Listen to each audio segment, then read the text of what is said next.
Confusion. ఈ summer ఏందో ఏగలేకపోతున్నా. మా అక్కతోటి ఏగాలంటే యోగా చేయాలి పొద్దు పొద్దు.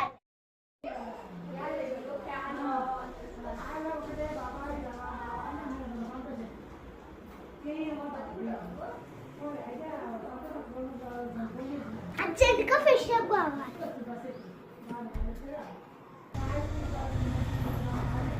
అక్కగారు లేని నేను స్నానంకి వెళ్ళాలి. ఈరోజు స్నానం ఏమి అక్కర్లేదు. అక్కగారు ఇప్పుడు సమ్మర్, ఇప్పుడు స్నానం చేయకపోతే ఉడకపోస్తారు. ఇప్పుడు నువ్వు స్నానం చేయాలంటే వాటర్ కావాలంటే మోటార్ వేయాలి. మోటార్ వేయాలంటే కరెంట్ బిల్ ఎక్కువ వస్తుంది. నువ్వు స్నానం చేయాలి అంతే కదా, నా తోటరా. సరే అక్కగారు. అక్కగారు నన్ను ఎందుకు కట్టేశారు?